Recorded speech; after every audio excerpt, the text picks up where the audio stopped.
kami inginkan tolong perhatikan masyarakat kecil, terutama pada bidang pendidikan dan kesehatan. Demokrat jaya, jaya, jaya.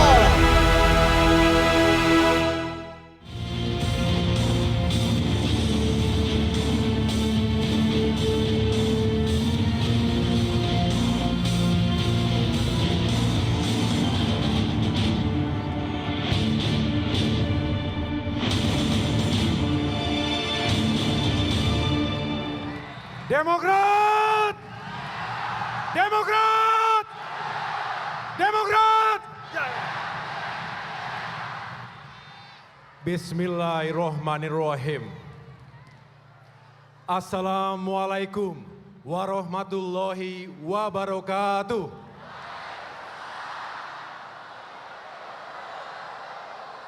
Salam sejahtera untuk kita semua.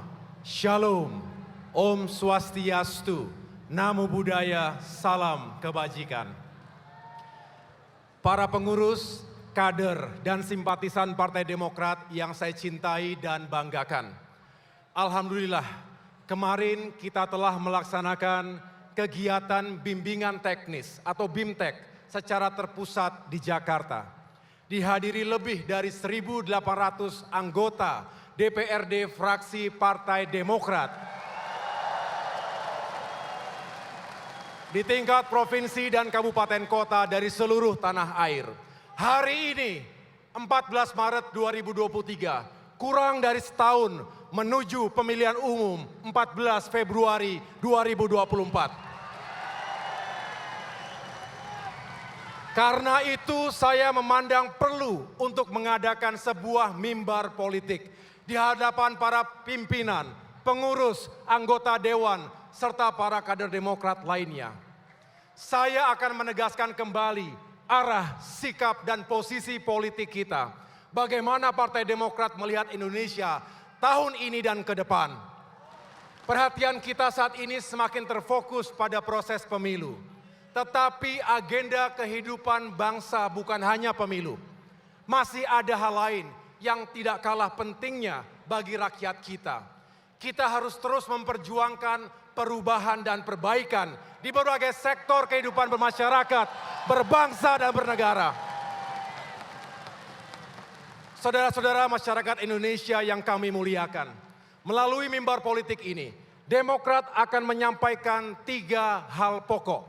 Pertama, kami terus terpanggil dan berkewajiban untuk memikirkan dan mencari solusi atas persoalan kehidupan rakyat, khususnya masalah ekonomi dan kesejahteraan.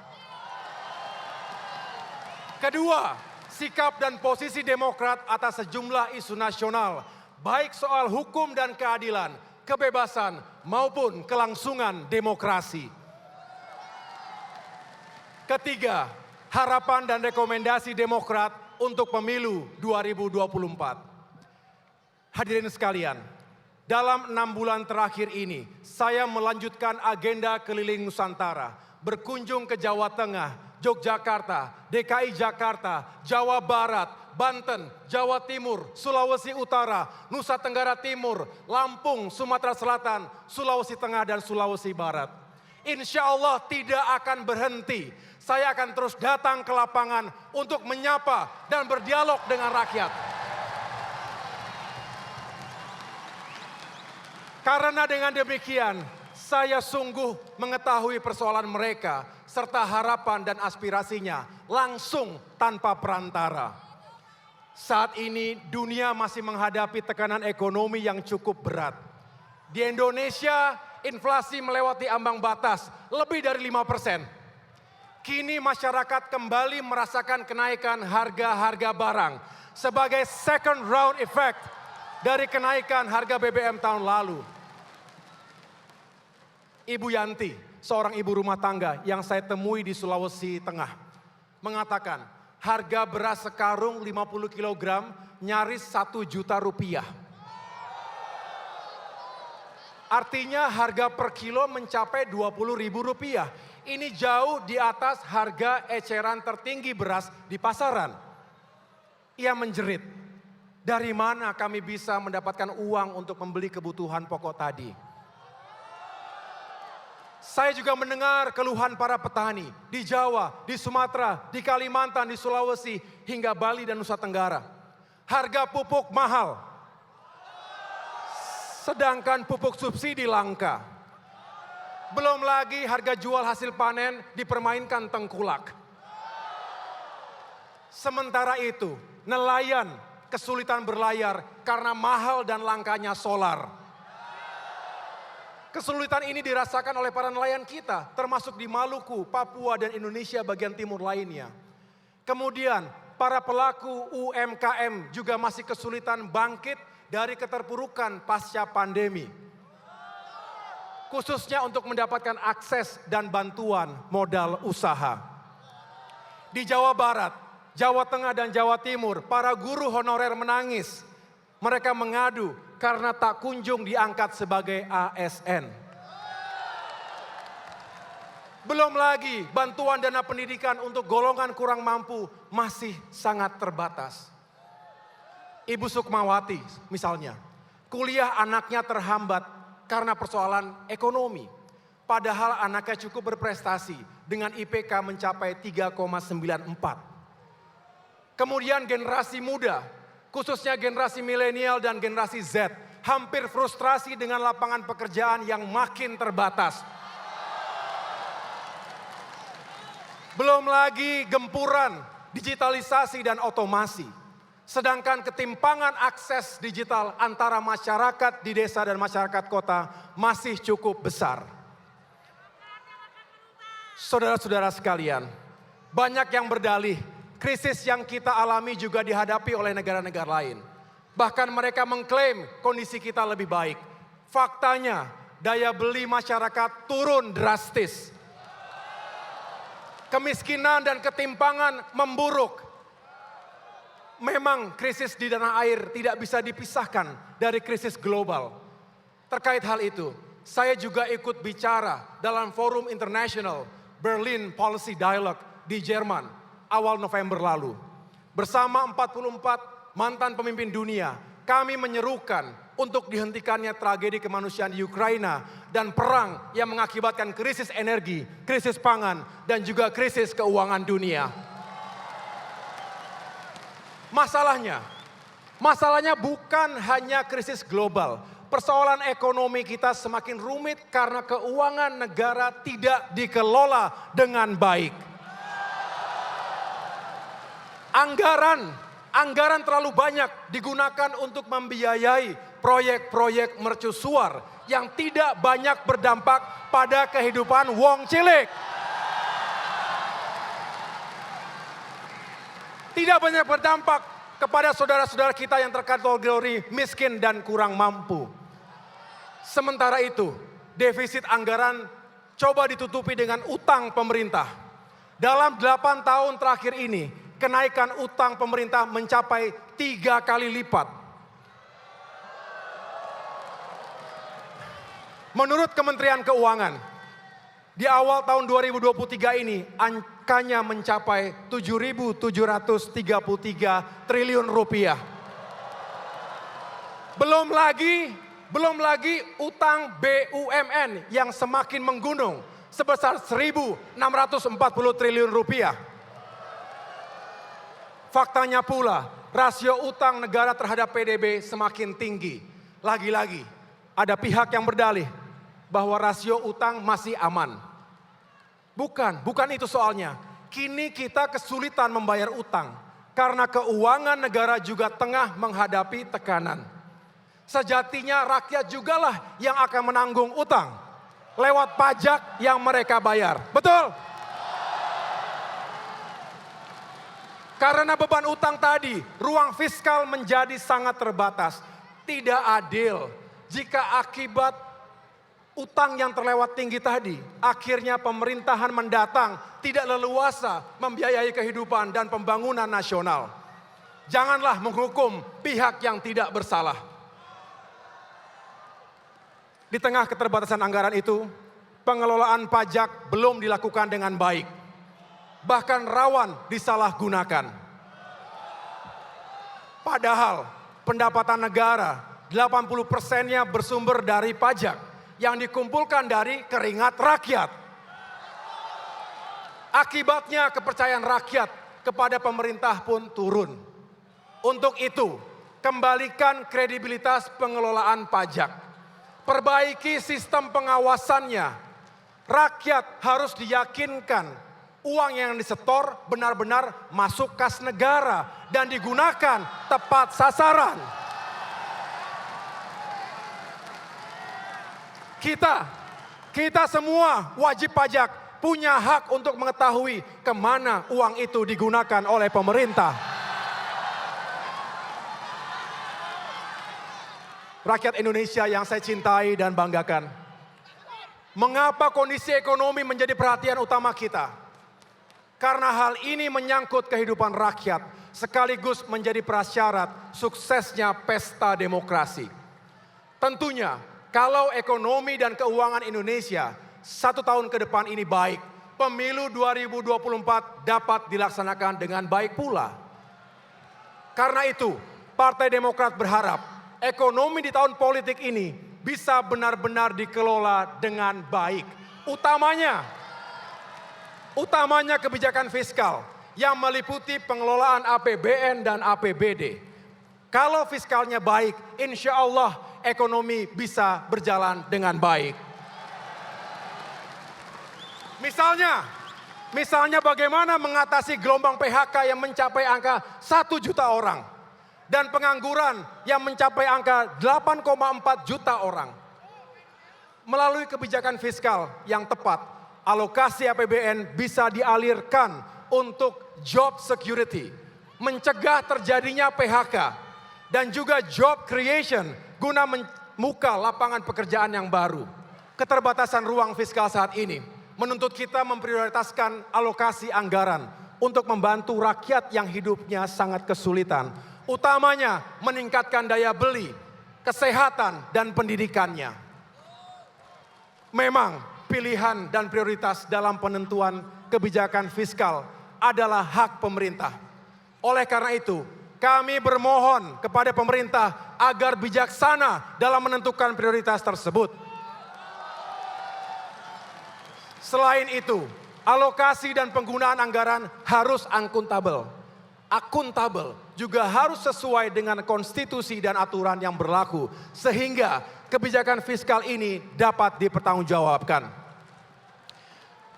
Saudara-saudara sekalian, implementasi anggaran juga tidak kalah penting. Anggaran yang telah dirancang oleh pemerintah dan DPR pada postur APBN kita tidak akan berhasil tanpa implementasi yang baik. Jika dalam praktiknya anggaran kementerian, lembaga dan pemerintah daerah dipotong dalam jumlah yang besar, maka mereka akan sulit untuk memenuhi sasaran-sasaran pembangunannya. Contohnya, jika pemotongan anggaran militer terlalu besar, tentu akan mengganggu pelaksanaan tugas pokok TNI. Kita tidak ingin para prajurit TNI tidak dapat melaksanakan tugasnya dengan baik akibat pemotongan yang besar itu. Padahal tugas TNI memiliki resiko yang tinggi. Betul? Selanjutnya, jangan sampai pula kebijakan pemerintah kurang berpihak kepada wong cilik. Contohnya, dari 143 juta angkatan kerja, sektor pertanian menyumbang 38 juta tenaga kerja atau sekitar 26%-nya. Jadi, sektor pertanian merupakan penyerap tenaga kerja yang paling utama. Sayangnya, sektor wong cilik ini justru kurang mendapat perhatian. Bahkan anggaran Kementerian Pertanian pun minim. Tahun ini saja, anggarannya hanya 15 triliun rupiah.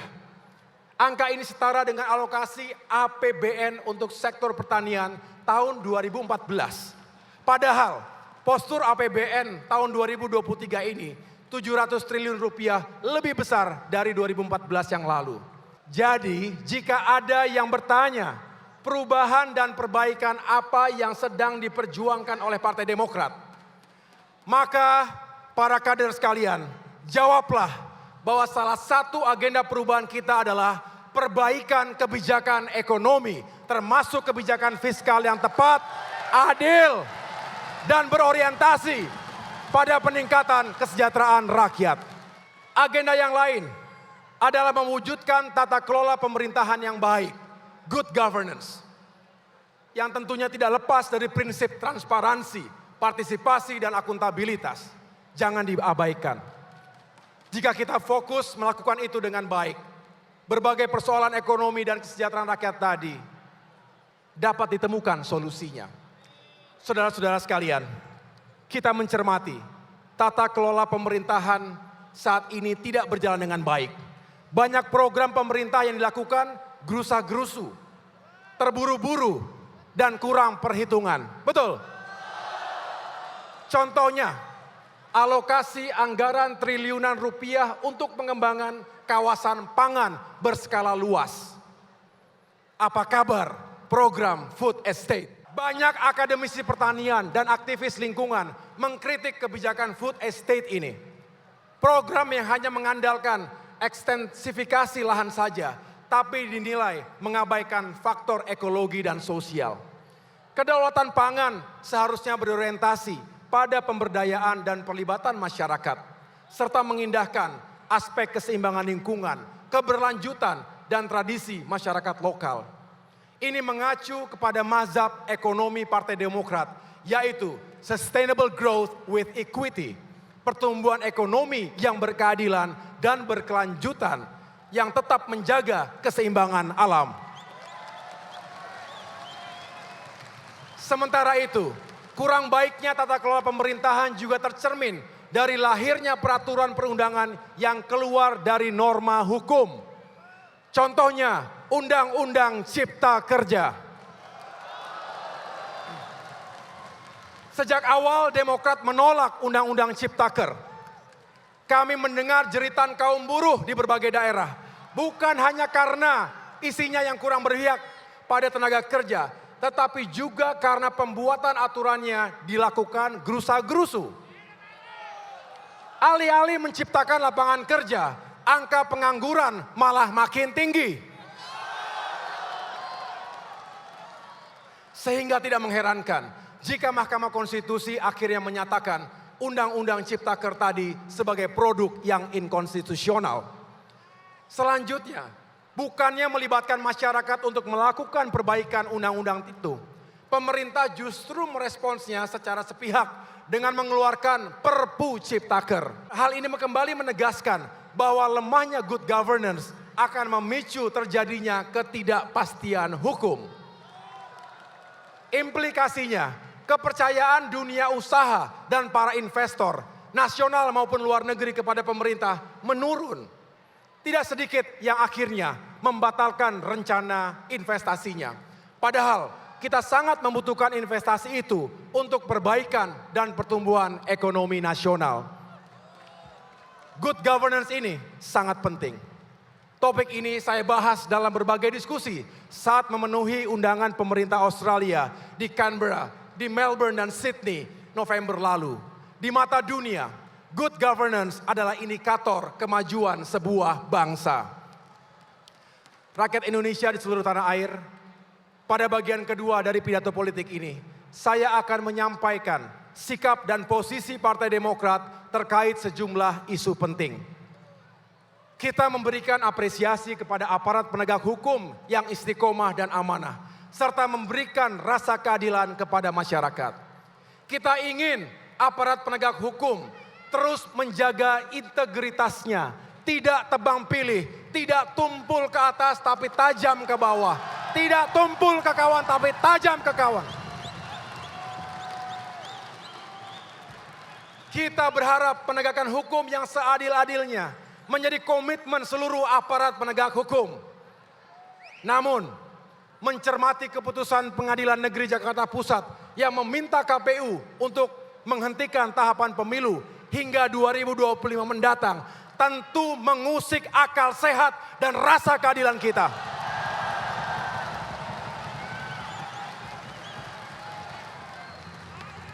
Apa yang sedang terjadi di negeri kita ini? Apakah ini sebuah kebetulan belaka? Keputusan menunda pemilu tersebut hadir setelah isu 3 periode perpanjangan masa jabatan presiden hingga kontroversi sistem pemilu proporsional tertutup. kami mencermati wejangan dari Ketua Majelis Tinggi kami, Bapak Susilo Bambang Yudhoyono, bahwa bangsa ini tengah diuji, banyak godaan. Karena itu jangan ada yang bermain api, terbakar nanti. Mari selamatkan konstitusi dan demokrasi. Mari dengarkan suara rakyat dengan segenap hati kita. Memang saat ini banyak orang takut bicara. Banyak yang takut ditangkap jika berseberangan dengan sikap penguasa. Tetapi untuk hal-hal yang sangat prinsip dan menyangkut hajat hidup mereka, rakyat masih berani untuk bersuara lantang. Rakyat yang saya temui di seluruh pelosok negeri menolak penundaan pemilu 2024.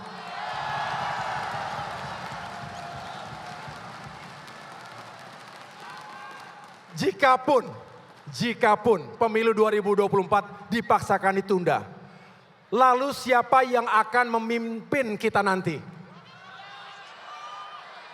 Karena sesuai perintah konstitusi, pemerintahan saat ini akan mengakhiri masa tugasnya pada tanggal 20 Oktober 2024. Pertanyaannya begini, apa iya ada PLT Presiden?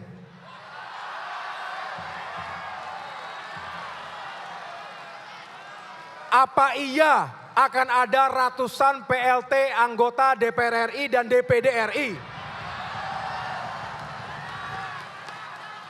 Apa iya akan ada ribuan PLT anggota DPRD Provinsi Kabupaten Kota? Kalau di negara kita ada PLT Presiden dan ribuan PLT wakil rakyat yang berkuasa dan bekerja selama 2 hingga 3 tahun, betapa kacau dan chaosnya situasi nasional kita. Saya khawatir dunia akan melihat Indonesia sebagai banana republic karena semua pejabat negara menduduki kursi kekuasaan tanpa mandat rakyat, tanpa pemilu yang demokratis.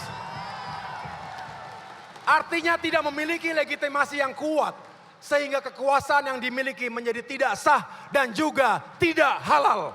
Kita juga sedang menunggu proses pengambilan keputusan di MK terkait sistem pemilu proporsional terbuka atau tertutup. Kita ingat, Januari lalu saya bersama 7 pemimpin partai politik lainnya telah menolak sistem pemilu proporsional tertutup. Sistem proporsional terbuka adalah produk dari kemajuan kualitas demokrasi. Sistem ini memungkinkan setiap warga negara yang memiliki hak dipilih untuk bersaing secara sehat, membangun hubungan kepercayaan dengan konstituennya masing-masing. Lalu bagi warga negara yang memiliki hak untuk memilih, terbuka ruang untuk mengenal langsung siapa yang akan menjadi wakil rakyatnya. Tidak seperti membeli kucing dalam karung. Jika ada keinginan untuk melakukan perubahan dalam sistem pemilu di masa depan, tentu saja dimungkinkan. Tentu juga harus dalam koridor dan aturan yang berlaku. Tapi jangan mengubah aturan yang sangat fundamental sifatnya saat tahapan-tahapan pemilu sudah berjalan. Ibaratnya begini, kalau dalam sepak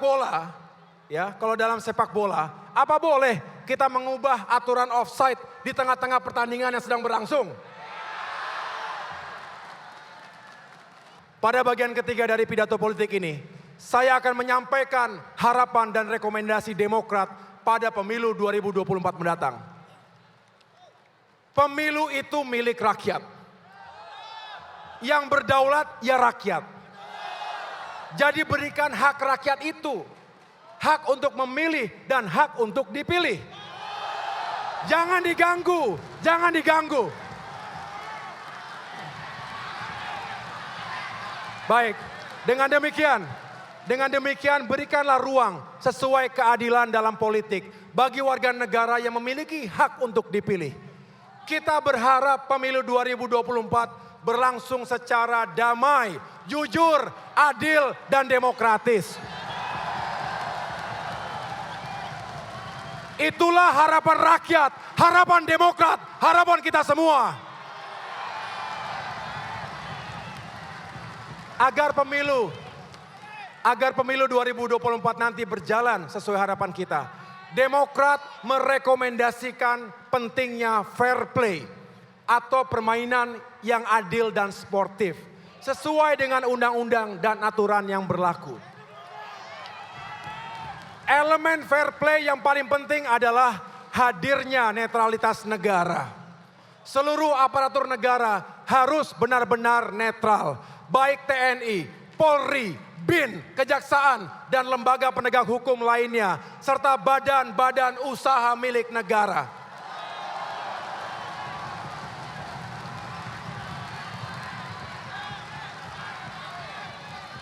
Kami juga berharap kepada segenap penyelenggara pemilu yang kami muliakan, khususnya KPU dan Bawaslu, bisa menjalankan tugasnya dengan baik secara independen.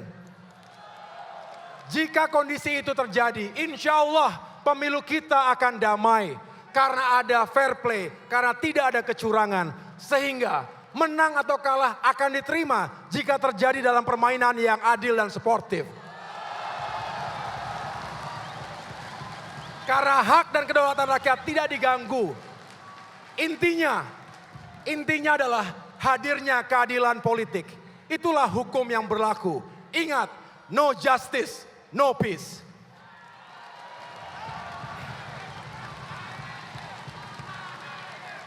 Para kader Demokrat yang saya banggakan, saya berpesan, marilah kita berikhtiar dengan sungguh-sungguh agar kita berhasil dalam pemilu mendatang. Kita tentu ingin mengubah nasib dan masa depan kita, betul? Kita ingin kembali ke pemerintahan nasional dan kuat di parlemen.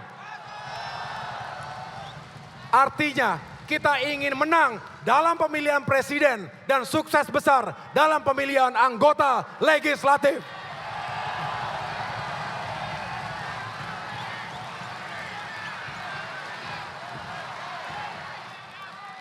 Insya Allah dengan ridhonya dan dengan dukungan rakyat, Demokrat akan mendapatkan kemenangan ganda itu.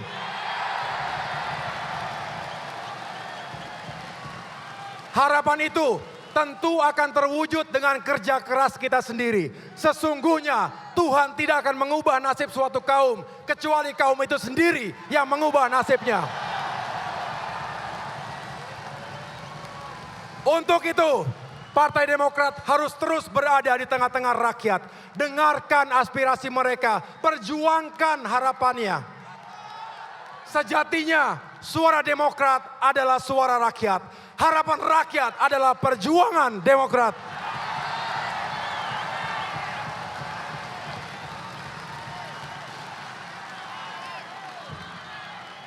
Menjelang bulan suci Ramadan 1444 Hijriah, saya mengajak seluruh kader Partai Demokrat untuk menjadikan momentum ini sebagai sarana membantu rakyat yang sedang kesulitan. Demokrat harus terus menjadi bagian dari solusi. Saudara-saudara sekalian, pada bagian akhir pidato politik ini, saya ingin membangkitkan semangat dan energi perubahan kita. Makin dekat dengan pemilu, makin banyak gangguan, tantangan, dan ujiannya. Kita harus berani dan bersatu untuk menghadapinya bersama-sama.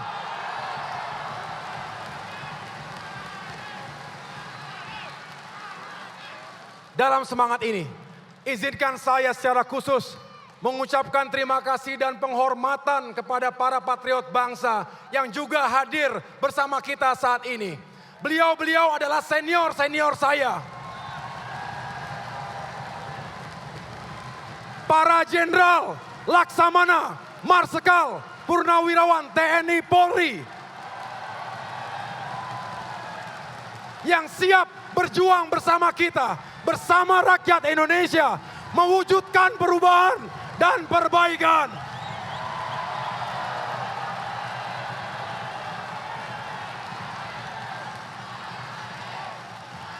Thank you for your service.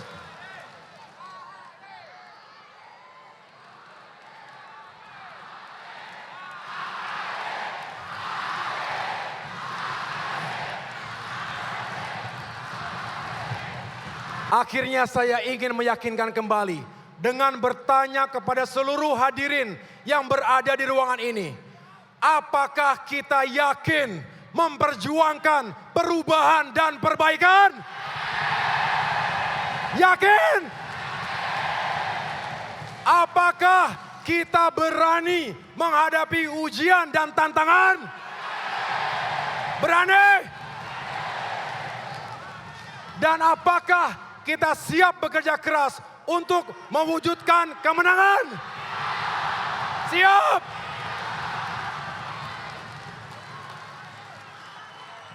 Mari kita satukan energi dan kekuatan. Mari hadirkan gelombang dan getaran perubahan dan perbaikan untuk Indonesia yang semakin baik.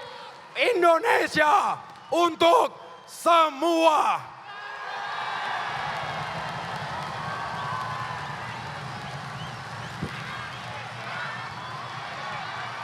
Demokrat!